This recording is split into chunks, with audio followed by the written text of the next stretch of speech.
अस्सलामु अलैकुम। Lecture 28 start करते हैं जी। अच्छा जी, सबसे पहले आज हम करेंगे पियानो लिमिटेड वाला सवाल। काफ़ी पुराना उधार है हमारा।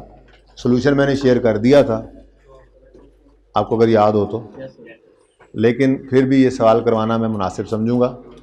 ये सवाल है भाई, ये ना गूंज रहा है, ज़रा थोड़ा सा कम करने से गूंज को, एको हो रहा है। अच्छा, ये सवाल जो है ना, इसकी बेस के ऊपर ये सवाल नोट वाला भी होना है। दोनों पास पेपर के सवाल हैं, 3-4 साल के वक्फे से थे। इसमें सिर्फ उसने डेप्रिसिएशन एक्सपेंस की कैलकुलेशन कही थी और जनरल एंट्री कही थी 2। यहाँ पे उसने तकरीबन वही कॉन्सेप्ट अप्लाई करके नोट मांग लिया था। ठीक है ना। ये दोनों सवाल बड़े इंपॉर्टेंट हैं। इनके अंदर इंशाल्लाह हम इनको डिस्कस करके फिर एप्रीकॉर्ड वाला करके क्लास खत्म कर देंगे। वो मुश्किल ही ये काम हो पाना है। तो क्वेश्चन पियानो वाला ओपन करते हैं। लेक्चर 16 काफ़ी दूर है, ये रहा। तो उधार हो जरूर जाता है हमारा, लेकिन हम उसको फिर छोड़ते नहीं हैं, ऐसी बात नहीं है। रिक्वायरमेंट है जी इस सवाल की, calculate depreciation on each asset for 15 to 18, यानी 15, 16, 17, 18 4 साल की डेप्रिसिएशन चाहिए। अब जो हम वर्किंग करते हैं डेट डिस्क्रिप्शन, एसेट सरप्लस वाली, उसमें डेप्रिसिएशन आ रही होती है ना, तो उसको वर्किंग कहने की बजाय हम रिक्वायरमेंट ए कह देंगे, तो वही वर्किंग हमारी सफिशिएंट है, हमारा काम कर देगी। ठीक है।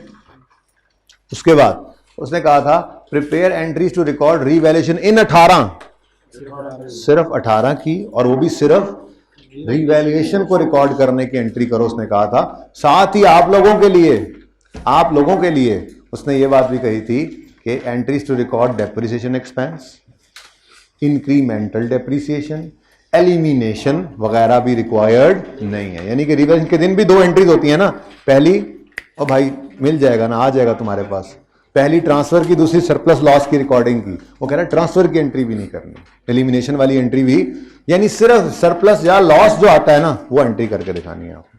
ठीक हो गया। चले तो काम शुरू करते हैं जी। सबसे पहले एडिशनल इंफॉर्मेशन भी साथ ही पढ़ लेते हैं। PL uses revaluation model for subsequent measurement and accounts for revaluation on net replacement value method। यही वाला मेथड है जो हमने पढ़ा हुआ है, दूसरा तो भी मैंने पढ़ाया ही नहीं। ठीक है। कल के प्लान में शायद वो उनमें से कोई एक चीज छोटी सी भी आए साथ। वैसे प्लानिंग अब यही है कि कल होपफुली मैं एक्रूवल प्रीपेमेंट्स का टॉपिक स्टार्ट कर दूंगा, क्योंकि एक्रूवल प्रीपेमेंट्स पे 2 दिन हमें लगाने ज़रूरी हैं। उसी की बेस के ऊपर फिर बोरिंग कॉस्ट का टॉपिक भी चल रहा होता है। बोरिंग कॉस्ट के बाद government grant and so on, आगे फिर हर टॉपिक के अंदर एक्रूवल प्रीपेमेंट हिट करता है जाके, बिल्कुल ऐसे ही जैसे इंट्रो के लेवल पे आपने देखा था फाइनल अकाउंट के अंदर उसकी एडजस्टमेंट लाजमी आती थी ना। यहाँ पर भी आपके हर टॉपिक के अंदर करेक्शन ऑफ एरर में एक्रूवल आ रहा होगा। अभी यहाँ पर तो होगा ही, बोरिंग कॉस्ट के अंदर, गवर्नमेंट ग्रांट के अंदर उसका कॉन्सेप्ट चल रहा होगा। फिर कैश फ्लो के टॉपिक में, NPO के टॉपिक में, जैसे IAS 16 हर जगह जाता है ना, ये एक्रूवल भी उसी तरह से हर जगह जाता है। तो आप लोगों ने बेशक पढ़ा हुआ है, लेकिन मेरी चाहत यही होती है कि एक बार इंपॉर्टेंट बहुत है, इसकी एडजस्टमेंट लाजमी आ रही होती है, करेक्शन ऑफ एरर के अंदर आ रही होती हैं। तो ये 5-6 टॉपिक्स के अंदर जो इसने टेस्ट होना होता है, तो 2 दिन लगा के अपने हिसाब से, अपने तरीके से, अपने जो है वो मेथड से एक बार सारे बच्चे कर लेते हैं तो हम कंफर्टेबली आगे चलते रहते हैं। ठीक है ना। तो कल वो काम तो करना ही है, अब साथ देखें फिर क्या कुछ हो सकता है। ठीक है। तो बहरहाल रिड्यूसिंग बैलेंस मेथड से रीवैल्यूएशन भी हमने अभी एक सवाल करना है, हमारा रहता है। छोटी छोटी चीज़ें रहती हैं, वो इंशाल्लाह जैसे ये चीज़ें निकलती जा रही हैं वो भी हो जाएंगे आहिस्ता आहिस्ता। ओके। तो 2 दिन एक्रूवल प्रीपेमेंट पे, तीसरे दिन से होपफुली बोरिंग कॉस्ट स्टार्ट कर देंगे हम। ये अगले 3 दिनों का प्लान आपके साथ में शेयर कर रहा हूँ। अच्छा जी, क्योंकि IAS 36 खत्म हो गया था हमारा। कितने बच्चे ऐसे थे जो आखिरी दिन नहीं आए थे और आज आए हुए हैं? जो आखिरी दिन वाला लेक्चर था जिसमें साइंटिफिक फार्मा वाला सवाल किया था और रिवर्सल किया था हमने और नया मेथड भी किया था, वो इस लेक्चर को कितने बच्चों ने लिया हुआ है? कितनों ने नहीं लिया? वो हाथ खड़ा करें। नहीं लिया। रह गए ना। कहा था ना पढ़ के जाना आखिरी दिन, यूट्यूब पे चढ़ा देंगे, हम ये कर देंगे, हम वो कर देंगे। करा है कुछ नहीं करके आए। बहुत नुकसान किया आपने। बहुत इंपॉर्टेंट लेक्चर था, बहुत इंपॉर्टेंट। ये नहीं कह सकते आपके हमने टाइम ज़ाया किया था। अब क्या करें, अब जो तरतीब के अंदर चीज़ें आ रही हैं, जो बच्चे आए हुए थे उनका वो कसूर था, लेकिन आप लोगों के लिए यूट्यूब पे चढ़ाया था। पर ये रिस्क नहीं होता, रिस्क ये होता है। अभी तो मजीद आ रहे हैं, जो आज भी नहीं आए, ये सारे तकरीबन वो हैं जो स्टार्ट भी एक दो दिन पहले चले गए थे। अल्हम्दुलिल्लाह आप शक्ल ऐसी बना के बैठेंगे जैसे जिंदगी में पहली बार क्लास के अंदर बैठे हो। आपकी बात नहीं कर रहा, जो बाद में आएंगे वो आपसे भी आगे होंगे, दो हाथ। चलें शुरू करते हैं जी। प्लांट है, इक्विपमेंट है, कहता है जी रीवैल्यूएशन मॉडल पे है, नेट रिप्लेसमेंट मेथड है, no change in life of plant का मतलब ये लाइफ यही रहेगी, रिमेनिंग हमें निकालनी पड़ेगी। पहले दिन से ये बात करते आ रहे हैं, ठीक है ना। There is no change in life of plant, however life of equipment was change, ठीक है। यानी कि इधर चेंज इन एस्टीमेट नहीं है लाइफ वाला, इक्विपमेंट में चेंज इन एस्टीमेट है लाइफ वाला, ठीक हो गया। लेकिन दूसरी बात आपको पता है, प्लांट में रेजिडुअल वैल्यू का चेंज वाला चेंज इन एस्टीमेट है, ठीक है। तो दोनों में ही है ऐसे ही estimate change. Next, PL transfers maximum possible amount from surplus to retained earnings on an annual basis, यानी इंक्रीमेंटल डेप्रिसिएशन की एंट्री पास करते हैं, ठीक है। ये ना भी कहे तो मैंने आपको कहा हुआ है हमने यही काम करना होता है। वैसे दो ऑप्शंस होते हैं, या इंक्रीमेंटल डेप्रिसिएशन को ट्रांसफर करते रहें या रखें सरप्लस को और एक ही दफा डिस्पोजल के वक्त ट्रांसफर कर दें। लेकिन ये वाला काम सिर्फ तब करना जब सवाल खुद कह दे आपको कि हर साल ट्रांसफर नहीं करते, यूं लिख देना कि PL does not transfer maximum possible from retain earning to reval surplus to retain earning on annual basis, या यूं कह दे कि नहीं करते, या यूं कह दे कि दे ट्रांसफर ऑन डिस्पोजल, फिर भी वो उसकी बात माननी है। वरना नॉर्मली वो ये लिखता है, ये करवाता भी है, नहीं भी कहेगा तो हम यही काम करेंगे, ओके। चले उसके बाद फाइनेंशियल ईयर 31 दिसंबर पे एंड हो रहा है जी। वो काम एक बार आपने करवाना है अभी? नहीं, कोई ज़रूरत नहीं है, यूज़ नहीं होता, ठीक है, ओके। हो भी गया तो कोई मसला नहीं है ना भाई, सरप्लस जहां पड़ा है वहीं पड़ा रह जाएगा, एसिड कम होता जाएगा, सरप्लस पड़ा रहेगा, तो उसकी एंट्री नहीं होगी, ठीक है। तो वो ऐसे थोड़े काम करवाएगा आपसे कि एंट्री ना करवाए, ठीक है। चलें जी, अब हम अपनी वर्किंग करते हैं जो रूटीन वाली वर्किंग होती थी हमारी, ठीक है। भाई किसी से कहें 2 मार्कर ज़रा मुझे दोबारा भर के दे दें, ज़रा रीफिल कर दें।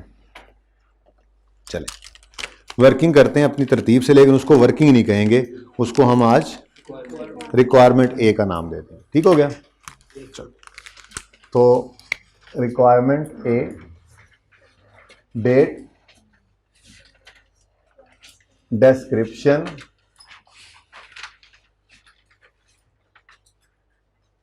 एसिड का नाम क्या है, प्लांट, नहीं अभी तो प्लांट है ना सामने में, रीवैल्यूएशन, सरप्लस और प्रॉफिट एंड लॉस,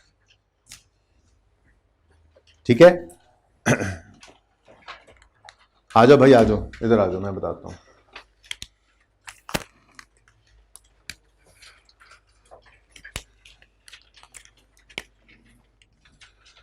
एक ये मार्कर ले लो, इधर से एक आधा और ब्लैक ले लो, पता नहीं क्या हुआ है, अच्छा ये हुआ,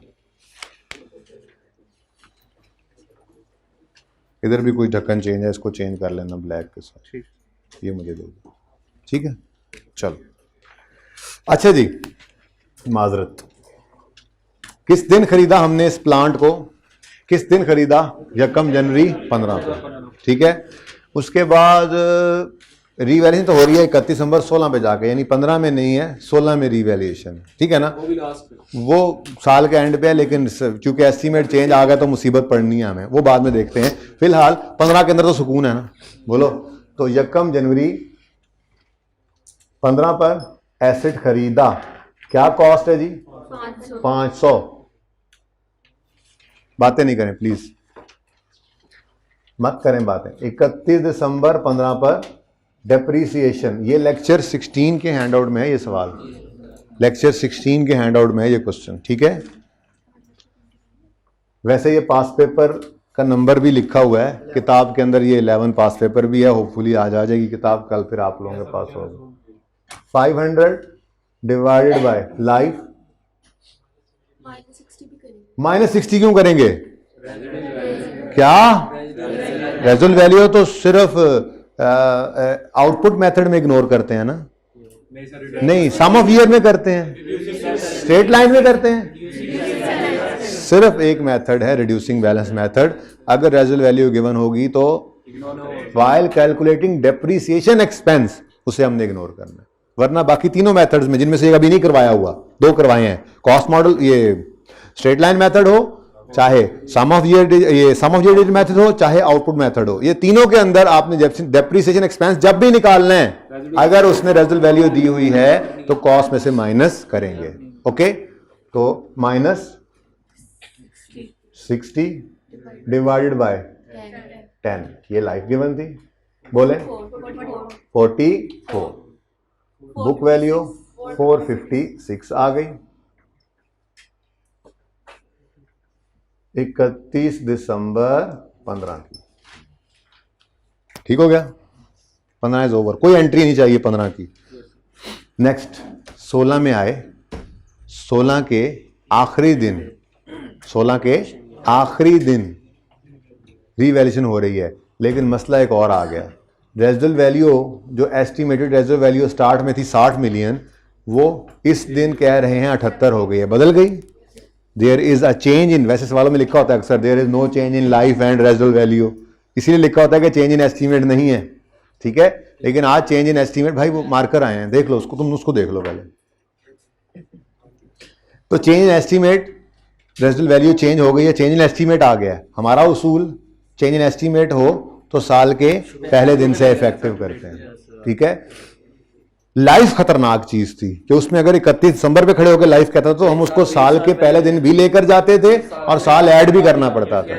लेकिन साथ ही मैंने ये कहा था कि अगर ड्यूरिंग द ईयर लिखा हो या पहला ही दिन लिखा हो फिर तो जिंदगी आसान है। ये इंशाल्लाह इधर जाके रिवाइज करते हैं बात को, ठीक है।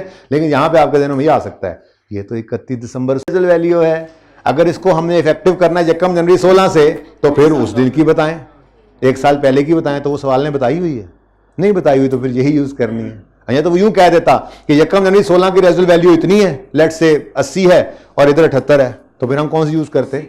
लेकिन वो ऐसा नहीं करता होता, यूं ही दिया करता है सवाल, ठीक है। अच्छा, चेंज इन एस्टीमेट को साल के पहले दिन से इफेक्टिव क्यों करते हैं सर? क्योंकि हम लास्ट के ऊपर खड़ के देखो एक बात, वैसे तो ये उसूल है ना, पर्चे के लिए याद किया हुआ हमने कि हमने साल के पहले दिन से उसको इफेक्टिव करना है, ठीक है ना। लेकिन असल बात यह है कि जब एस्टीमेट एक अंदाजा है, अंदाजे की बिना पर डिडक्शन निकालनी होती है ना, जब अंदाजे में तब्दीली हो गई साल के एंड पे चाहे हुई, पता लग गया कि वो अंदाजा गलत साबित हुआ था, अंदाजा बदल चुका है, तो इस साल चूंकि अभी डेप्रिसिएशन कैलकुलेट करनी है तो उस डेप्रिसिएशन को फिर नए अंदाजे के मुताबिक कैलकुलेट करें, पुराने के मुताबिक ना कैलकुलेट करें, ठीक है ना।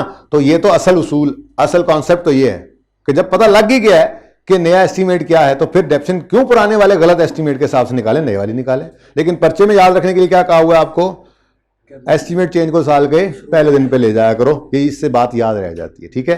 तो सर एक बात बताइएगा जी, से आपने वो लेक्चर दिया था कि एक साल कम कर लेने या रेजिडुअल वैल्यू वो या कम स्टार्ट वाली लेनी है, वो देगा तब लेनी है। जी जाहिर सी बात है। अब आज अगर वो कह रहे हैं 31 दिसंबर 16 पे रेजिडुअल वैल्यू ये है, इसको इफेक्टिव करना है यकम जनवरी 16 से, लेकिन इसके अलावा कोई रेजिडुअल वैल्यू सवाल में गिवन है तो बस फिर ठीक है। अगर वो देता यकम जनवरी 16 की तो फिर देखते, फिर उसी दिन वाली लेनी पड़ती, जाहिर सी बात है, ठीक है।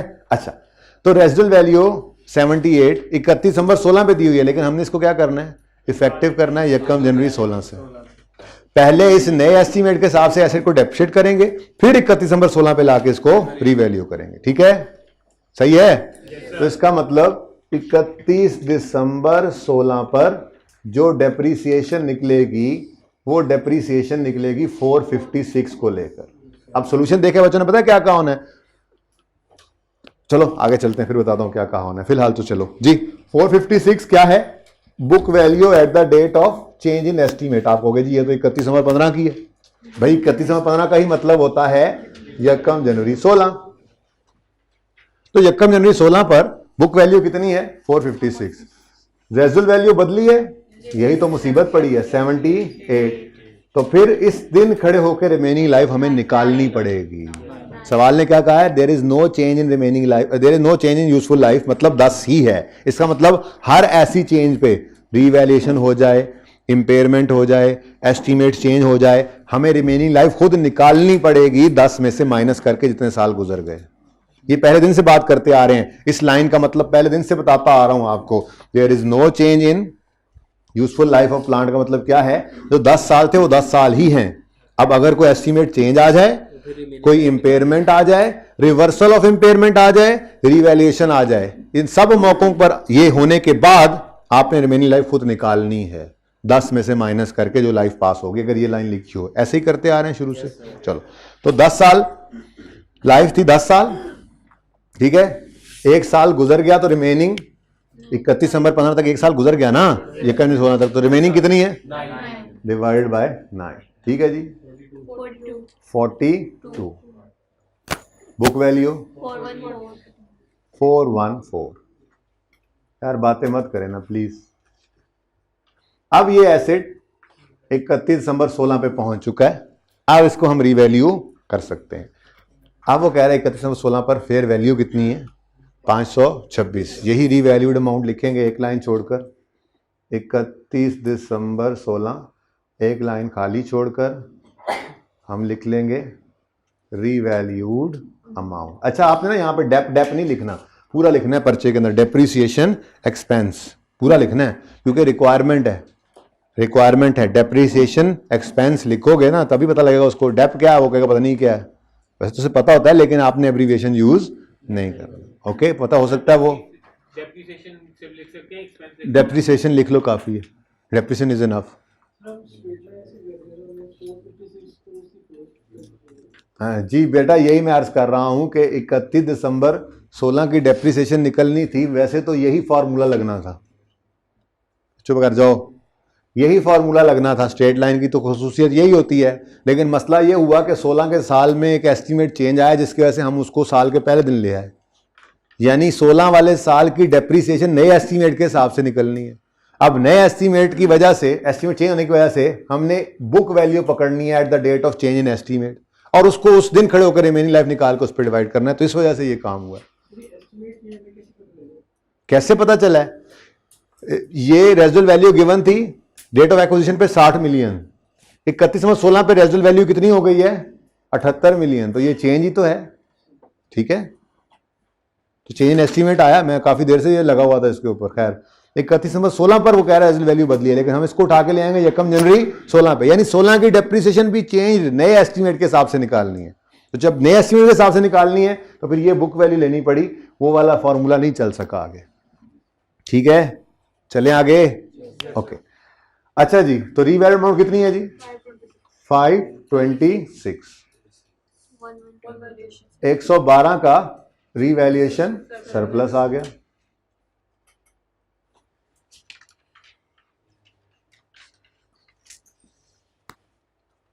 ठीक हो गया। अब 16 में दोबारा डेप्रिशिएट करें? नहीं, हो चुका है डेप्रिशिएट। 17 में कुछ नहीं हो रहा, 18 में फिर दोबारा कुछ हो रहा है, जब भी हो रहा है, लेकिन चूंकि एसेट रीवैल्यू हो गया है इसलिए 17 में दोबारा फिर वही काम करना पड़ेगा। Revalued amount divided by remaining life. Remaining life निकालेंगे रीवैल्यूएशन के दिन खड़े होकर, ठीक है। तो 17 की डेप्रीसिएशन निकालनी है, पूरा डेप्रीसिएशन लिखना है आपने, डेप्रीसिएशन पूरा लिखना है, एक्सपेंस चाहे ना लिखें। अब क्या पकड़ोगे? 526। There is no change in residual value और देयर इज अ चेंज? 78 पे चेंज होकर आ गई है ना, वो वाली चलेगी। डिवाइड बाय रिमेनिंग लाइफ निकालोगे इस दिन 31 दिसंबर 16 पे। 1 जनवरी 15 से 31 दिसंबर 16 तक कितने साल गुजर गए? 2 साल। भाई आप क्या लिख रहे हैं? भाई भाई इधर देखा करो ना, साथ साथ देखो जी। 1 जनवरी 15 से 31 दिसंबर 16 तक कितने साल गुजर गए? 2। रिमेनिंग कितने? 8।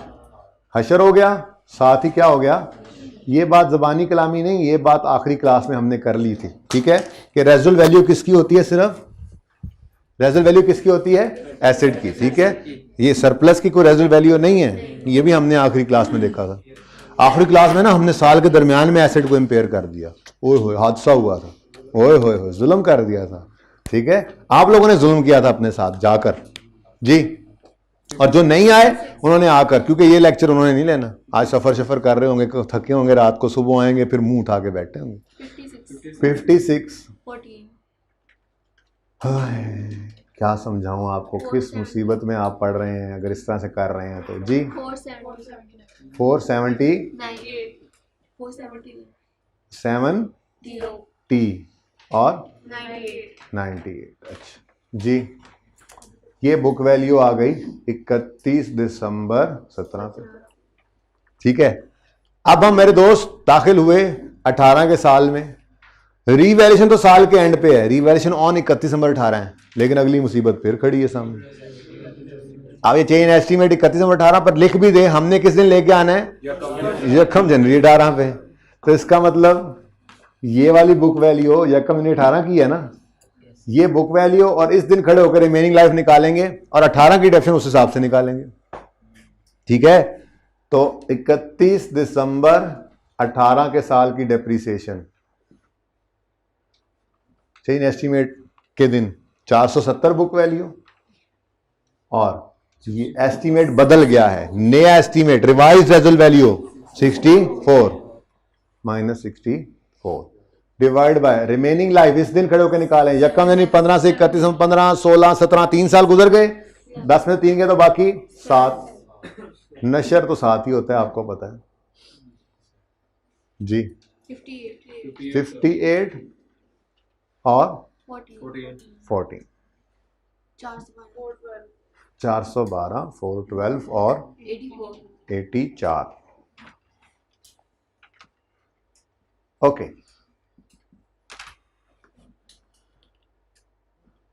अब ऐसे लोग क्या कर लेंगे, रीवैल्यूड एक लाइन छोड़ देंगे और रीवैल्यूड अमाउंट लिख लेनी है। कर लो बातें कर लो बेशर्मो जी। 31 दिसंबर 18 पे रेजल वैल्यू फेयर वैल्यू कितनी है, 310, तो एक लाइन छोड़कर आपने लिखा 310। कितना आया लॉस, 102। ओह बड़ा ज़्यादा लॉस आ गया जी।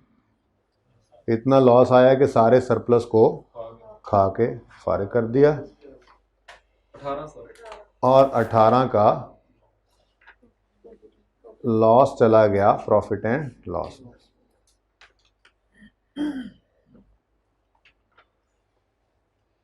आगे चलें, आगे नहीं जाना भाई, बस आगे नहीं जाना बस। अब उसने एंट्रीज हमसे मांगी हैं, वो बाद में करते हैं, पहले वर्किंग दूसरी भी कर लेना, ठीक है।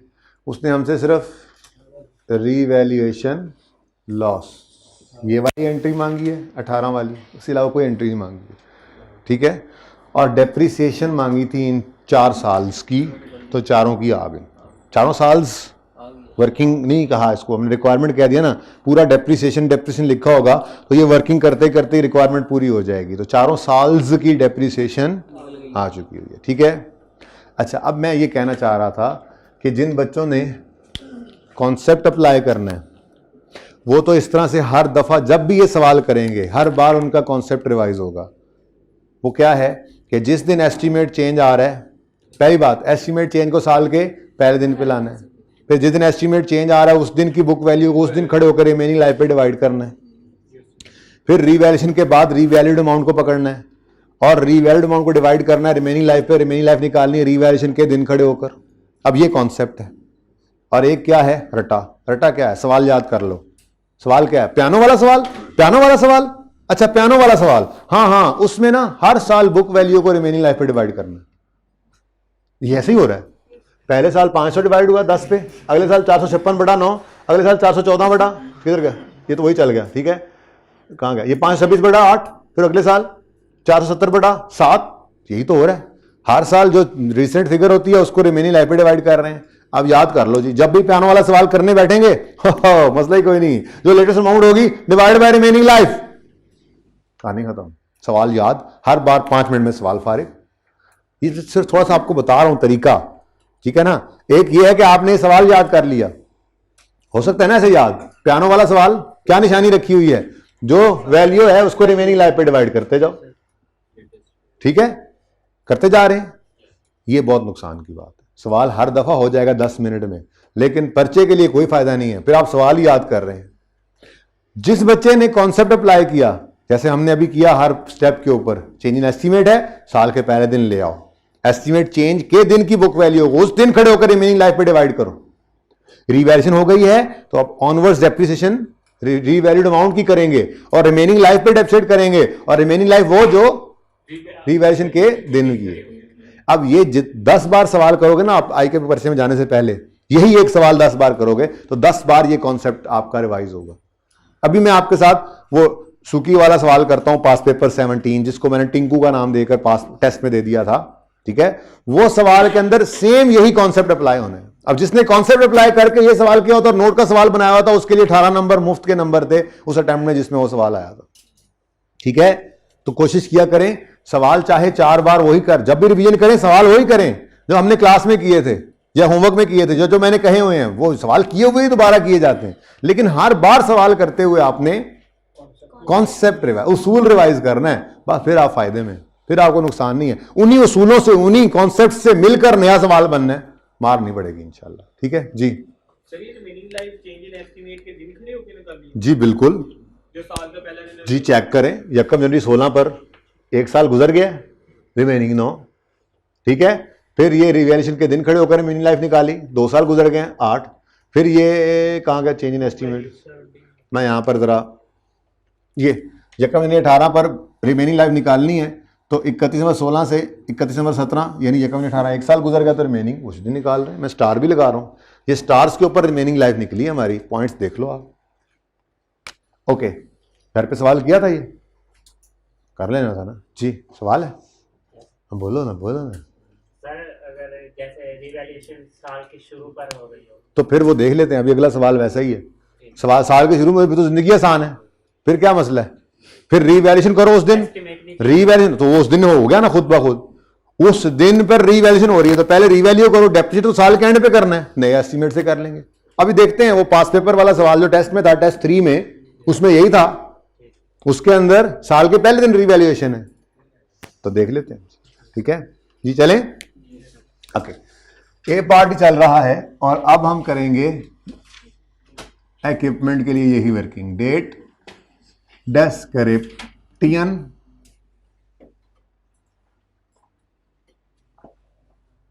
तकरीबन इतनी को जगह पे ना एंट्रीज नहीं हो जाएंगी। चलो जी, इक्विपमेंट है, equipment, revaluation, surplus, profit and loss.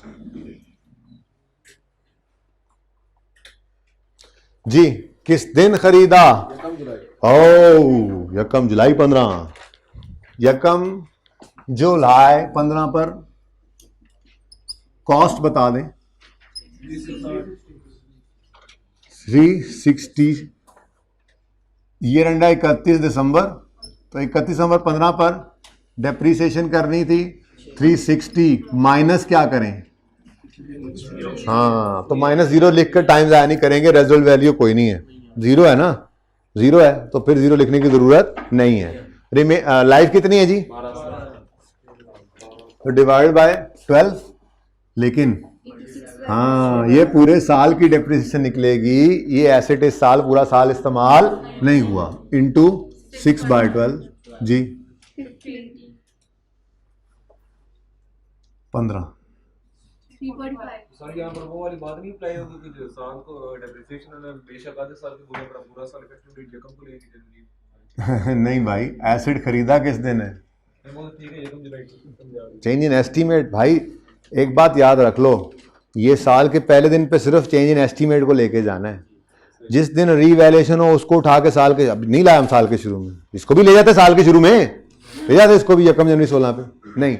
Impairment, reversal of impairment, revaluation जिस दिन हो उस दिन रखते हैं।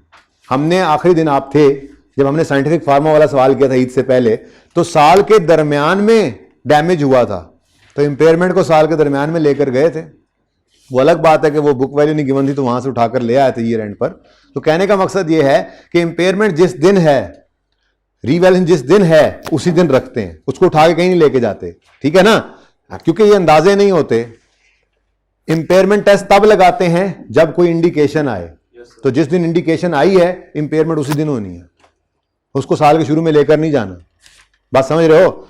रीवैल्यूएशन एक मॉडल है, रीवैल्यूएशन मॉडल एक ऑप्शन है। अगर आपने वो ऑप्शन ऑप्ट किया हुआ है तो जिस दिन आपने रीवैल्यू किया है, रीवैल्यूअर को बुलाकर वो उसी दिन ही खड़े होकर रीवैल्यू करेंगे और उसी दिन आपने उस रीवैल्यूएशन की अकाउंटिंग करनी है। चेंज इन एस्टीमेट यही नहीं है, चेंज इन एस्टीमेट अंदाजा है ना, आपने अंदाजा लगाया हुआ था कि लाइफ इतनी होगी, रेजर्व वैल्यू इतनी होगी, ये सब कुछ इतना होगा, उस अंदाजे में चेंज आई है। ये ना कोई इंपेयरमेंट है ना रीवैल्यूएशन है। अंदाजा था, बदल गया है, साल में पता लग गया है, अभी डेफिनेशन कैलकुलेट करनी है तो सही वाली करो। इसलिए सिर्फ एक ही चीज है, वो क्या है? Change in estimate. वो साल में किसी भी दिन हो, इफेक्टिव कब से करोगे? साल के पहले दिन से। ठीक है, इसके अलावा किसी चीज को उसकी जगह से नहीं छेड़ना, बता रहा हूं बार बार। इंपेयरमेंट हो, रिवर्सल ऑफ इंपेयरमेंट हो, रीवैल्यूएशन हो, जिस दिन सवाल ने कहा है उसी दिन पे रखना है उसको कहीं नहीं करना। ओके, याद रहेगी ये बात? लिख लिया होगा आपने, मुझे पता है ये बात को। हाँ, लिख लिया होगा आपने कि हम सिर्फ चेंज इन एस्टीमेट को साल के पहले दिन से इफेक्टिव करते हैं, बाकी रीवैल्यूएशन हो, इंपेयरमेंट हो, रिवर्सल ऑफ इंपेयरमेंट हो, वो जिस दिन हो उसी दिन पर रहने देते हैं। ओके, अच्छा जी, बुक वैल्यू बता दें। 345। अब 16 के साल में एसेट रीवैल्यू हो रहा है, लेकिन साल के एंड पे हो रहा है। शुक्र है रेजल वैल्यू नहीं है, there is no change in estimate in equipment, तो पुराने एस्टीमेट के हिसाब से ही चलेंगे, है ना?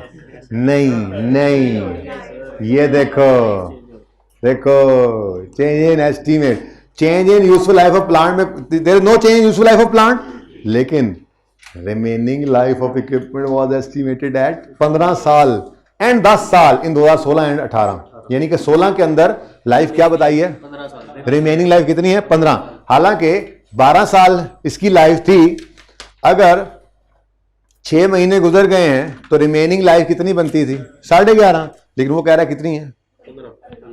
तो 1.5 से भी बच जाएंगे, लेकिन एस्टीमेट चेंज है, एस्टीमेट चेंज है। अब है भी लाइफ वाला खतरनाक। लाइफ वाले के बारे में क्या कहा था आपको? वो लिख दे ऑन यकम जनवरी 16 रिमेनिंग लाइफ है 15। अल्हम्दुलिल्लाह, हमने तो उसको लाना ही 15 पे था, 15 ही रखेंगे। वो कह दे during 16 remaining life is estimated at 15। In 16 या ड्यूरिंग 16 एक ही मतलब होता है ना, फिर भी 15 को इसको यकम जनवरी 16 पर भी लाएंगे और लाइफ भी कितनी रखेंगे? 15। और अगर खुदा ना खास्ता यहां पर लिखा होता 31 दिसंबर 16 पर रिमेनिंग लाइफ इतनी है, तो उसको 15, तो उसको यकम जनवरी 16 पर लाते और 1 साल ऐड भी करते। ठीक है, ये काम सिर्फ 2 दफा हुआ है अभी तक हमारे साथ, शायद क्वेश्चन बैंक के सवालों में भी हुआ हो, होमवर्क वालों में, लेकिन वो मैंने डिस्कस नहीं किया। जो डिस्कस कर चुका हूं उनकी बात कर रहा हूं, कार्ली वाले सवाल में और साइंटिफिक फार्मा वाले सवाल में। वो सवाल जरा पुराने थे। आई कैप अब इन सवालों के अंदर नॉर्मली ऐसा काम नहीं करता, वो क्लियर ही रखता है, या तो ड्यूरिंग या इन करेगा या यकम जनवरी के ऊपर रखेगा। एक बार रिपीट करिएगा कि नहीं करूंगा, अलग पैसे लगेंगे। अच्छा जी, बोलो बोलो बोलो। 31 दिसंबर 15 अगर डेट दी हो तो अगर उसने ये लिखा होता remaining life of equipment was estimated at 15 and 10 on 31 December 16 and 31 दिसंबर 18। अब 16 वाले साल में एस्टिमेट चेंज है, उसको लेकर जाना है यकम जनवरी 16 पे, इफेक्टिव करना है, लेकिन उसने लाइफ दी है ऑन 31 दिसंबर 16, तो इसको जब यकम जनवरी 16 पर लेकर जाना है तो फिर 15 में एक ऐड करना पड़ेगा, जैसे हमने कार्ली में किया था, जैसे हमने साइंटिफिक फार्मा में किया था। ठीक है, लेकिन वो पुराने सवाल में कह रहा हूं, उनके अंदर बहरहाल ये मामला है। अब नॉर्मली सवालों के अंदर, रिसेंट सवालों में आप देखेंगे पियानो वाला सवाल है, इससे भी ज्यादा रिसेंट टेस्ट 3 वाला सवाल है जो मैंने नोट बनवाना है आज आपको। ठीक है, किसी भी सवाल के अंदर आपको इस परेशानी में अब नहीं डालता, लेकिन हमारा उसूल पक्का है, डालेगा तो हम तैयार हैं। ठीक है, तो अभी क्या है, लाइफ में चेंज आया है, एस्टिमेट चेंज तो है, 16 में है, यकम जनवरी 16 पर लेकर आना है। ठीक है, कितने साल है लाइफ? 15, लेकिन कह रहा है 15 साल लाइफ हो गई है इन 16, ड्यूरिंग 16, इनका मतलब क्या है? ड्यूरिंग 16, तो उसको यकम जनवरी 16 पर रखेंगे और 15 साल ही रखेंगे, 16 नहीं करना। ओके, सही है। तो मसला क्या हुआ जी, 16 में एस्टीमेट चेंज हो गया, तो ये यकम जनवरी 16 इस दिन बुक वैल्यू ये उठाएंगे। ठीक है, वही बात कि अगर किसी ने रट्टा लगाना है पियानो वाले सवाल को, वो तो क्या कहेगा, हर साल बुक वैल्यू पकड़ो और हर साल रिमेनिंग लाइफ निकालते जाओ, सवाल हो जाएगा। नहीं, कॉन्सेप्ट है। ठीक है, 16 के साल में एसिड 16 के साल में इसमें चेंज इन एस्टीमेट है, तो यकम जनवरी 16 से इसको इफेक्टिव करेंगे। अब डेप्रिसिएशन निकालनी है तो यकम जनवरी 16 वाली बुक वैल्यू पकड़ोगे, रेजल वैल्यू है नहीं, और डिवाइड करोगे इसको रिमेनिंग लाइफ से, जो निकालोगे इसी दिन खड़े होके भाई स्टार को देख लो। ठीक है, और वो हम निकालते ना, अगर हम निकालते तो हम कहते 12 में से 6 महीने निकल गए, बाकी रह गए 11.5। लेकिन उसने कहा रुक जाओ, आप 6.5 में ना पढ़ो, 6.5 में ना पढ़ो, आपको मैं बताता हूँ रिमेनिंग लाइफ है 15। तो हमें जब 1 जनवरी 31 दिसंबर 16 पे खड़े होकर पता लग गया कि लाइफ इतनी है, तो 16 के साल की डेप्रिसिएशन ही फिर इसी हिसाब से निकालो। ठीक हो गया? ये बात समझ आ रही तुम? पक्की बात है, देख लो।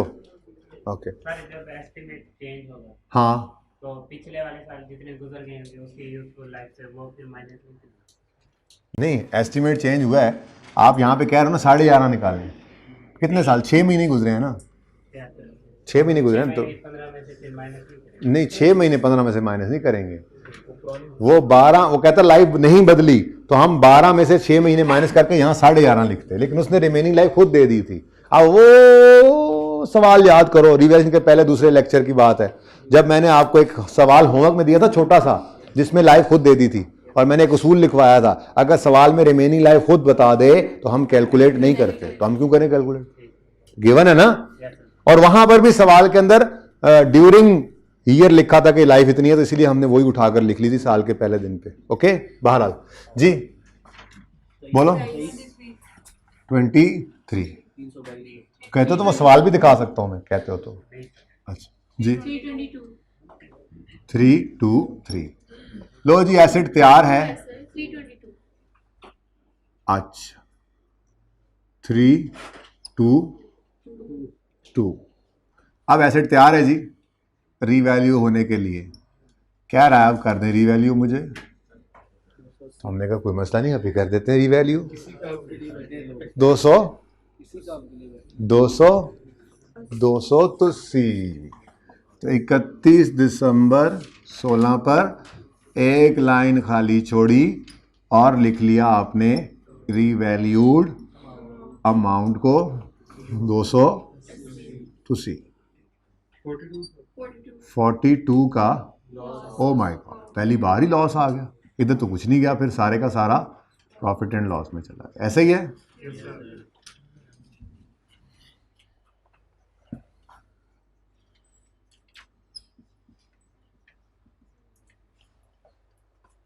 कोई अल्लाह दी मर्जी। आगे देखें जी, 17 में और तो कुछ नहीं हुआ, लेकिन 17 में एक मसला तो अब हो चुका है।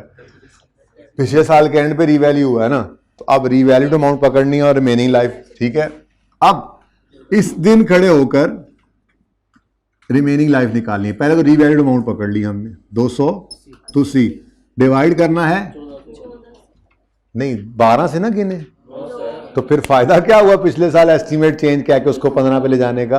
ठीक है ना, रिमेनिंग लाइफ अब हमने निकालनी है। जैसे रीवैल्यूएशन के बाद अगली रीवैल्यूएशन करते थे तो रिमेनिंग लाइफ कैसे निकालते थे आपको पता है। ठीक है, चलें छोड़ें इस बात को, सादा बात। वो तो वहां तो हर साल लाइफ गिवन होती थी ना, वो कहता था कि लाइफ में चेंज नहीं आया तो हम उसको हर साल ओरिजिनल वाली से माइनस करते जाते थे। ये जो लाइन है ना, ये line there is no change in useful life of plant, पहले दिन बताया था। ये जो लाइन है ना, इसका मतलब ये होता है कि हम रिमेनिंग लाइफ खुद निकालेंगे। क्या मतलब, ये देखो 10 थी, इधर 10 - 1, इधर 10 - 2, इधर 10 - 3। क्यों क्यों क्यों क्यों? ये जुमला there is no change in life. ठीक है ना, और अगर there is a change in life तो फिर हमने नहीं कैलकुलेट करना, उस वाली लाइफ को यूज करना है, और अगली दफा फिर वही रेलेवेंट है ना। ठीक हो गया। चलें, अब 31 दिसंबर 16 में खड़े होकर 15 में से, ये 17 नहीं है, नहीं ये तो 16 ही है, ये 17 है, सॉरी जी। अब हमारी लाइफ 1 जनवरी 16 पर हमने उठाकर ले गए थे ना इसको, 15 है, तो 1 जनवरी 16 पर लाइफ अगर 15 है तो 31 दिसंबर 16 तक एक साल गुजर गया, तो रिमेनिंग 14। नशर भी कर दो जी, बोलो। 20 वो एक गल कर लो, 20 और 3 पॉजिटिव जी, 260 और 39। ठीक है जी।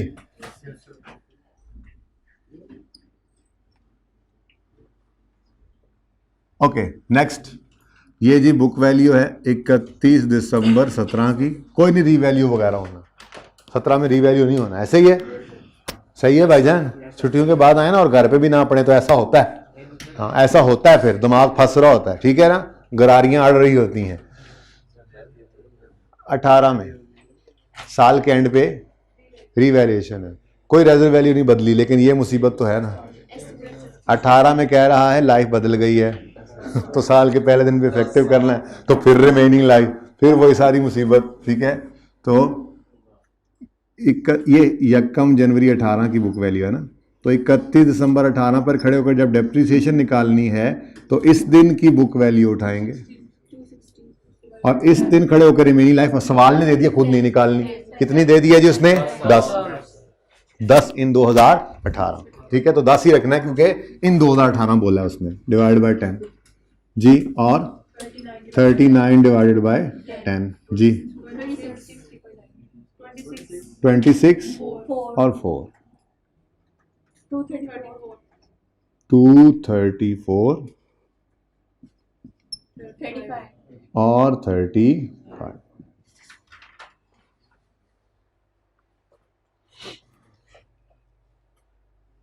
इधर ज्यादा नहीं हो गया? बता ही देते आप लोग।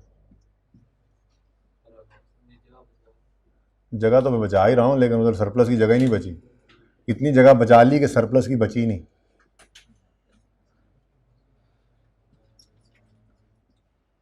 चलो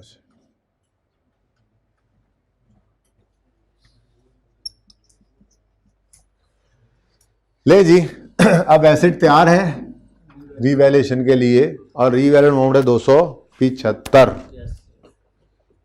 ये बुक वैल्यू आ गई 31 दिसंबर 18 की, और एक लाइन आपने खाली छोड़कर रीवैल्यूड अमाउंट लिख ली। कितनी जी? 275 जी। सरप्लस कितना है? 41।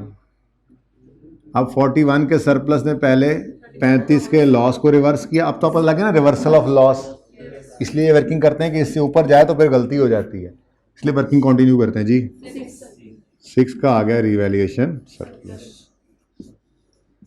सर ये आपकी बात गलती कौन सी बताइए, आपने क्या गलती की है? रीवैल्यूएशन लॉस, मैंने कहा सरप्लस। मैंने आपसे कहा कि ये वर्किंग हम इस तरह से इसलिए कर रहे होते हैं ताकि जब रिवर्सल ऑफ लॉस हो तो कहीं एसेट ज़्यादा ना बढ़ जाए, लेकिन वो रिवर्स मॉडल में नहीं था, कॉस्ट मॉडल में था। बहरहाल ये वर्किंग की इफादियत हमें पता लग गई थी कि इसको प्रॉफिट एंड लॉस वाले को भी क्यों इस तरह से हम करते हैं, प्लस वाली फिगर से आहिस्ता आहिस्ता कम। बहरहाल छोड़ें, इररेलेवेंट सी बात थी। रिक्वायरमेंट ए 8 नंबर की थी लेकिन काम काफ़ी करना पड़ा। रिक्वायरमेंट बी भी 8 नंबर की है लेकिन थोड़ा सा काम है, ठीक है। उसने कहा 18 के साल में आ जाओ, हमने कहा आ गए। उसने कहा रीवैल्यूएशन की एंट्री करो, हमने कहा अच्छा। डेप्शन की एंट्री ना करें, उसने कहा नहीं। हमने कहा रीवैल्यूएशन के दिन ट्रांसफर की एंट्री ना करें, उसने कहा नहीं। हमने कहा डेप्शन के साथ साथ इस ट्रांसफर की एंट्री ना करें, उसने कहा नहीं। ना एलिमिनेशन की एंट्री चाहिए, ना डेप्शन एक्सपेंस की चाहिए, ना ट्रांसफर ऑफ इंक्रीमेंटल डेप्शन की चाहिए, मुझे सिर्फ और सिर्फ रीवैल्यूएशन की एंट्री चाहिए। तो रीवैल्यूएशन तो ये पड़ी होती है सरप्लस या लॉस। जब वो रिवैल्यूएशन की मांगे तो ये सारी नहीं करनी थी 4 एंट्री जी उसने क्या बोला आगे? रिक्वायरमेंट पढ़ो ना, पढ़ाई थी क्लास के स्टार्ट में, रिक्वायरमेंट पढ़ाई थी क्लास के स्टार्ट। पहली बात है उसने इतना कह दिया तो काफी था, लेकिन उसे पता था, मेरे जैसे और आप जैसे का पता था। उसने कहा entries to record depreciation expense, incremental depreciation and elimination of depreciation are not required. Further entries prior to 18 are not required, also not required. अब वो उससे पहले वाली ना करने लग जाना। कोई बच्चा कहे सर एडिशन का तो नहीं बोला, वो कर दें और क्या करे बेचारा। ये आईकेएफ की रिक्वायरमेंट एज इट इज उठाकर यहां लिखी हुई, उसने लिख के बताया था।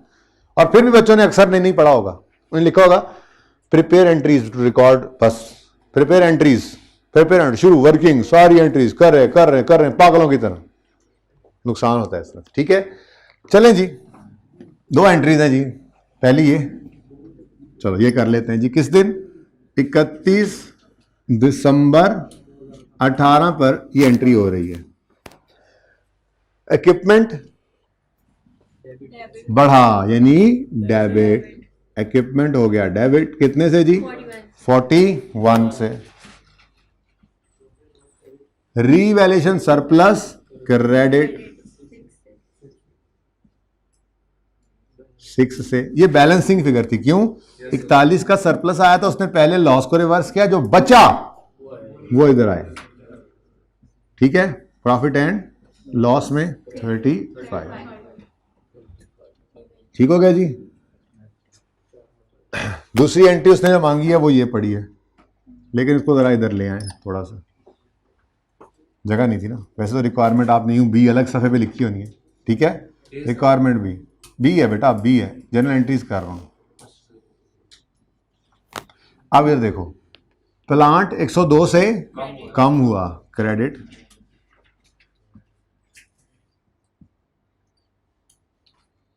एंड वालों नजर आ रहा है? एंड आज कुछ है ही नहीं। वैसे हजरत फिर भी एंड पे बैठे हैं इंश्योर करने के लिए जी। उसके बाद 84 से सरप्लस हुआ, डेबिट 84, और प्रॉफिट एंड लॉस डेबिट हुआ। अच्छा, अब इसमें क्या आया था? लॉस। इस लॉस ने पहले सरप्लस को खाया, जो बच गया वो प्रॉफिट एंड लॉस में बैंक का था, तो बैलेंसिंग इसमें ही आ गया। ठीक है जी, ये दो एंट्रीज थी, रिक्वायरमेंट बी। ठीक हो गया, रिक्वायरमेंट ए और ये रिक्वायरमेंट बी।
जी,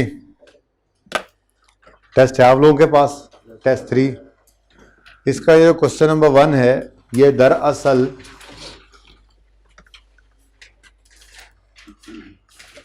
आई कैप का पास पेपर 17 है आपकी किताबों में। तो इंशाल्लाह जब आपको किताब कल मिल जाएगी तो वहाँ पे ये मिल जाएगा। ठीक है, तो ये भी साथ साथ ऐसे होते चले जा रहे हैं। सवाल एट द डे एंड जब हम देखेंगे तो सवाल सारे ही हो चुके होंगे हमारे, लेकिन ऐसे ही है ना। अब जिस टॉपिक के अंदर बोरिंग कॉस्ट मिक्स हुआ पड़ा है, जब वो बोरिंग कॉस्ट का टॉपिक पढ़ाऊंगा तो वो वाला नोट का सवाल तभी हो सकता है। जिसमें गवर्नमेंट ग्रांट मिक्स हुआ पड़ा है, तो जब गवर्नमेंट ग्रांट का टॉपिक पढ़ लेंगे तो नोट, तो इसलिए मैंने कहा था नोट आपके साथ साथ चलेगा। आज देखेंगे हम दोबारा नोट बनाएंगे, दोबारा बनाएंगे, सारा कुछ फिर रिवाइज हो जाएगा। तो नोट तो हर हफ्ते 10 दिन बाद हमारा रिवाइज होता चला जाएगा, होता चला जाएगा। इससे जान नहीं छूटने वाली, छुड़वानी भी नहीं है। ये देखें जी, ये आपकी बुक्स का पेज 193 होगा जो आपके पास आएंगी। ठीक है जी, उनके अंदर ये क्वेश्चन है जिसका नाम था Suki Limited to Suki Limited. ठीक है, इसको मैंने चेंज कर दिया था टिंकू लिमिटेड। ठीक है, तो आप लोग करिए टिंकू लिमिटेड।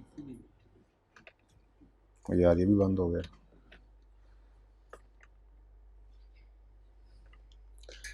चलो जी, लो भाई, following information pertains to PPE of Tinku required in accordance with IFRS's prepare a note on PPE including comparative information for inclusion in TL's financial statements for the year ended 31 दिसंबर 2021।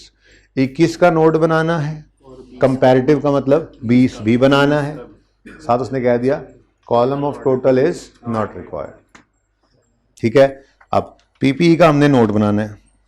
ठीक है, note मैं बिल्कुल बनाऊंगा, और किसी को बुला दें बोर्ड की परली साइड मिटा दें, अगर कोई बैठे हुए हैं तो सलीम बैठे हुए हैं तो सलीम मिटा दें। हम तब तक क्या कर लेते हैं, हम देखें अभी हमने जनरल एंट्रीज की, किसी ने पिक्चर लेनी है तो ले लीजिए, हाइब्रिड वालों ने को पिक्चर लेनी है तो उधर कर दें जी एक दफ़ा ज़रा दोबारा। वैसे काफ़ी देर रख के रखा आमिर भाई ने। किसी ने पिक्चर लेनी है तो हाथ खड़ा करें हाइब्रिड में, नहीं लेनी, ठीक है। अच्छा, हमने भी पिछला सवाल किया, उसमें हमने जनरल एंट्रीज पास की हैं, लेकिन वर्किंग हमें करनी पड़ी। हमसे लेजर मांग ले, वर्किंग तब भी करनी पड़ती है। आपस की बात है, अल्लाह सब्र देते हैं रमज़ान में, वरना तो 1 घंटा भी नहीं गुजरता पानी पिए बगैर।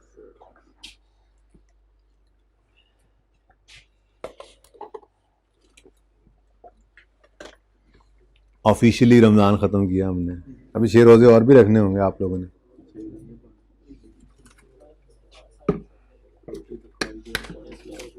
अल्हम्दुलिल्लाह, अल्लाह को पता है हमारा गर्मी वाले रोज़े भी आसानी से गुजर जाया करते थे, ठंड हो जाती थोड़ी बहुत, पता है ना, नासनूस जाना। अच्छा सॉरी जी, मैं ये अर्ज़ कर रहा था, हमने जनरल एंट्रीज की, हमें वर्किंग करनी पड़ी। हमसे नोट मांग रहा है, हमने वर्किंग पहले करनी, ठीक है ना। अब वो वर्किंग मैं नहीं सॉल्व कर रहा, वर्किंग जो है मैंने कर दी थी, उस वर्किंग को हम यहाँ से सोल्यूशन से देख लेते हैं एक दफ़ा, ठीक है। और उसके बाद फिर हम नोट बनाएंगे इंशाल्लाह, क्योंकि ये वर्किंग में टाइम ज़ाया करने वाली बात थी अगर इसको भी मैं जाके सॉल्व करूँ तो, ठीक है। चलो शुरू करते हैं जी काम। अब पता है आपको क्या बनाना है, हमने नोट। अच्छा, अब आप देखोगे ना पैटर्न उल्टा आसान है पियानो वाले सवाल से, बस इसमें नोट मांग लिया, वरना पैटर्न वही है, मिलता जुलता है, डाटा का भी और आगे एडजस्टमेंट्स का भी। देखो बेशक, पहले एडिशनल इन्फॉर्मेशन पढ़ते हैं। GTL uses revaluation model for subsequent measurement and accounts for revaluation on net replacement value method, वही जो हम कर रहे हैं। TL transfers maximum possible amount from revaluation surplus to retained earnings on annual basis, यानी कि वो ट्रांसफर की एंट्री भी पास करते हैं, ठीक है। रीवैल्यूड अमाउंट्स वर डिटरमिन्ड बाय असल नाम तो कुछ और था, टेस्ट के अंदर पे मैंने अपने टीए का नाम लिख दिया, ठीक है। Saqib Noor valuers private limited and independent valuation company, ठीक है जी, बस सवाल का डाटा खत्म। अब 2 चीजें हैं, बिल्डिंग और वेयर हाउस, दोनों की वर्किंग हम देख लेते हैं यहाँ से, ठीक है। उसके बाद फिर नोट बनाते हैं जाके कंप्लीट, सब नोट्स समेत बनाएंगे, चाहे जितना टाइम मिलेगा। टाइम काफ़ी लग गया था इसके ऊपर, तकरीबन वर्किंग को 5 मिनट में हमने कर लेनी है, ठीक है। इसकी ये ग्रिल ऊपर करवा दें भाई, और वर्किंग हो जाएगी तो फिर नोट भी जल्दी बन गया था। सब नोट के अंदर बड़ी तफसील से हमने बात की थी, रिवैल्यूएशन की मूवमेंट थी 2 साल की, फिर book value at there be no revaluation वाला थोड़ा सा टेक्निकल था इसके अंदर, क्योंकि बीच में चेंज इन एस्टीमेट भी आ रहा है, तो ये ज़रा थोड़ा सा देखना पड़ा था। सवाल बहुत मज़े का है, लेकिन सवाल की टेक्निकलिटीज़ को देख के आप कहते हैं लो जी ये 18 कहाँ से मिलने थे। नहीं भाई नहीं, वो टेक्निकलिटीज़ 2-3 नंबर की होंगी, बाकी सवाल सारा आपका होता है, ठीक है। और वो बड़ा खोल के जमाई लें हजरत आप, शुक्र आपके आगे कुछ सीट खाली थी, बंदा नहीं बैठा हुआ था, वरना वो सारा ही। अच्छा, तो सबसे पहले क्या करते हैं जी, वर्किंग, जल्दी से ओके जी बच्चों। ऑफिस बिल्डिंग है, डेट ऑफ एक्विजिशन 1 जुलाई 17, कॉस्ट है 96, लाइफ है 16, रेजल वैल्यू गिवन नहीं है, ठीक है। सवाल में कुछ ने बताया नहीं, स्ट्रेट लाइन मेथड है रिड्यूसिंग बैलेंस, और फिर समझ जाए भाई कह रहे हैं, अगर नहीं बताया तो मतलब स्ट्रेट लाइन ही है, ठीक है। अच्छा, कॉस्ट गिवन है और लाइफ गिवन है, अच्छी बात है। उसके बाद रीवैल्यू हुआ एसेट, ये तो 17 में है ना, 17 भी गुजर गया, 18 भी गुजर गया, 19 में रीवैल्यू हो रहा है, फिर 20 नहीं गुजरा, 20 में एस्टीमेट चेंज है, और फिर 21 में फिर रीवैल्यू है। सवाल पढ़ा, डाटा पढ़ा, हमें थोड़ा सा आइडिया हुआ कि 1 जुलाई 17 को एसेट आया, 17-18 सुकून से गुजरेगा, 19 के पहले ही दिन एसेट रीवैल्यू हो जाएगा, फिर डेप्रिशिएट करेंगे रीवैल्यूड अमाउंट को, फिर 20 में चैन नहीं है, 20 में फिर चेंज इन एस्टीमेट है, उसको लगाएंगे, 21 में फिर चैन नहीं है, 21 में फिर, तो वैसा ही सवाल है, मिलता जुलता पियानो जैसा, लेकिन ज़्यादा आसान है, वो ज़्यादा टेक्निकल था, ये बहुत आसान है, ठीक है। अच्छा, अब 1 जुलाई 17 को एसेट खरीदा, 96 कॉस्ट है, 96 रेजल वैल्यू कोई नहीं है, बोलो है, रेजल वैल्यू है सवाल में नहीं है ना, सवाल सारा पढ़ा दिया, नहीं है, तो 96/16 पहले साल की डेप्शन आ जाएगी, नहीं आएगी, इंटू 6/12 करना पड़ेगा। ईयर एंड है 31 दिसंबर, ईयर एंड क्या है जी 31 दिसंबर, तो फिर 6 महीने की डेप्शन चार्ज करेंगे पहले साल, तो 96। चलो एक काम करते हैं, छुपा लेते हैं ना जरा, आपसे पूछेंगे तो सही ना फिर कम से कम। लो जी बच्चों, तो पहली डेप्रिसिएशन 96/16 इंटू 6/12 हो गया। ये 96 कॉस्ट आ गई, ये 3 की डेप्रिसिएशन आ गई, 17 इज ओवर। 18 में कुछ हुआ तो फिर स्ट्रेट लाइन मेथड है तो सेम, बस 6/12 नहीं करेंगे। लो 6/12 नहीं किया हमने, और ये 6 की डेप्रिसिएशन आ गई। ठीक है, अब 19 के साल में पहले ही दिन एसिड क्या हो रहा है, ठीक है, 116 पे लेकर जाना है। तो फिर ये बुक वैल्यू यकम जनवरी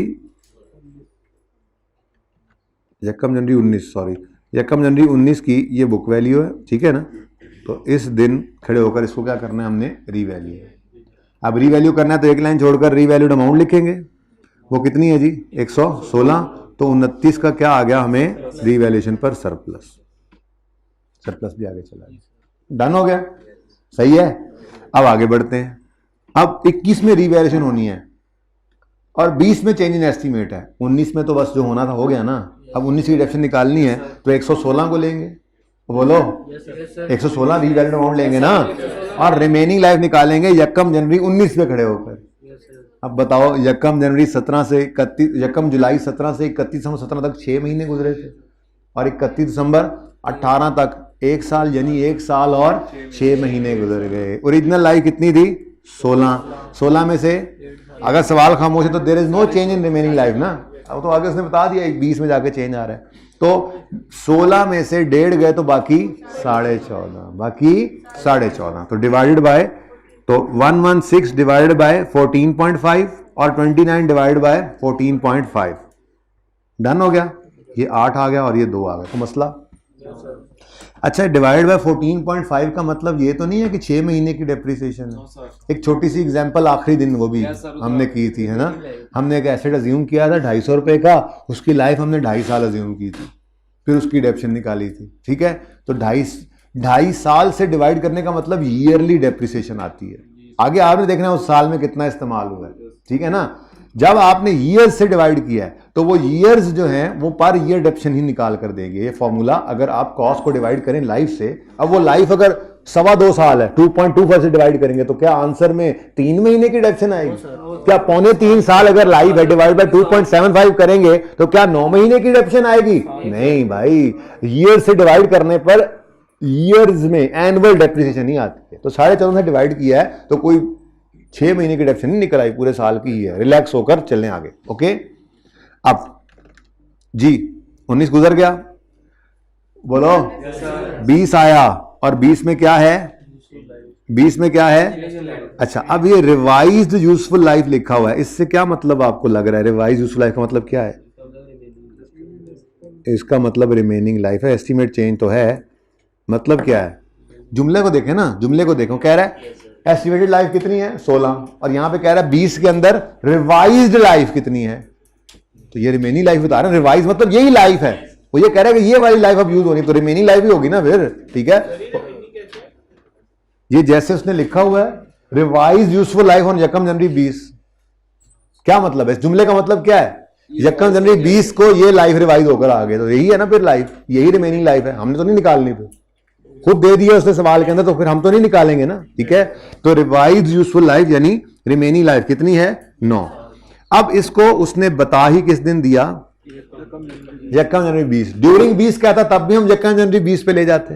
खतरा सिर्फ तब होता जब 31 दिसंबर 20 पे ये 9 कहता, हम उसको लाते यकम जनवरी 20 पर और करते इसको 10, लेकिन ऐसा कुछ नहीं है। मैंने कहा रिसेंट सवालों के अंदर वो इस तरफ लेके आपको नहीं जा रहा। जैसे अभी पियानो में देखा हमने, उसने ड्यूरिंग कह दिया और यहां पर तो उसने पहले दिन की ही डेट लिख दी ताकि इस मुसीबत में ही ना पड़े। बहरहाल अब हमने यकम जनवरी 21 की बुक वैल्यू पकड़नी है, ये पड़ी है 108, इसको डिवाइड करना है रिमेनिंग लाइफ से जो कि सवाल में गिवन है 9। हजरत जी समझ आ रही है? सो गए आप? ठीक है, ये बात पूरा होने दें भाई, 1 मिनट पूरा होने दें, ठीक है भाई। नींद आ गई थी क्या? अच्छा नहीं, सोच में पड़ गए, समझ नहीं आ रही क्या? आ गई। अच्छा जी, इधर देखें 108/9 और 27/9, डन हो गया। 12 और 3 डेप्रिसिएशन हो गई जी, डन। अब आगे बढ़े, 21 का साल आया। ओ 21 के साल में पहले ही दिन क्या हो रहा है, एसिड 20 गुजरा था, 21 में 20 भी सुकून में नहीं गुजरा, अब 21 भी सुकून में नहीं गुजरा, कोई बात नहीं, रिवैल्यूएशन हो रही है, खैर है। एक लाइन खाली छोड़कर रीवैल्यूड अमाउंट लिखेंगे और आपको क्या आ गया, लॉस। ठीक है, इस लॉस ने सरप्लस को खाने की कोशिश की लेकिन नाकाम रहा। ठीक है ना भाईजान, येलो शर्ट ऐसे ना करो, ऐसे सोओगे तो क्या बनेगा भाई। इधर देखो ना, शर्माओ तो मत, आंखों से आंखें मिलाने के काबिल भी नहीं रह रहे हो जी भाई। लॉस आया लेकिन उस सरप्लस को सारा खत्म नहीं कर सका, कोई बात नहीं, अच्छी बात है। अब चूंकि रीवैल्यू हो गया तो रीवैल्यूड अमाउंट को रिमेनिंग लाइफ पे, और वो निकालेंगे हम खुद खड़े होके इस दिन, और निकालेंगे किस में से, इस 9 में से। अगर यकम जनवरी 21 पर रिमेनिंग लाइफ 9 थी तो यकम जनवरी 20 पर, यकम जनवरी 20 पर अगर रिमेनिंग लाइफ 9 थी तो एक साल गुजरने के बाद कितनी रहेगी, 8। 80/8, 8/8। कोई मसला इसमें, वर्किंग कर ली ना हमने। अब नोट के अंदर ये सारा कुछ नोट में अप्लाई करेंगे ना, ये वर्किंग तो इस जैसी इससे मुश्किल प्यानों में कर ली थी, इसलिए मैंने दोबारा नहीं करवाई। दूसरा देख लें, अब दूसरा एसिड देखें। कुछ भाई तस्वीरें बना रहे हैं भाई, ये वर्किंग 2 है, किताब जब आए तो उसको वर्किंग 2 कर लेना, ये 2 होनी चाहिए ना, ये वर्किंग 1 दूसरी भी वर्किंग 1, अच्छा नहीं ना लगता। अच्छा मैंने कहा कुछ बना रहे हैं तस्वीर, बाकी सबने भी शुरू कर दिया, जो नहीं भी बना रहे थे उनको भी ख्याल आ गया एकदम से जी। यहाँ पे पॉज करें, दूसरा पार्ट शुरू।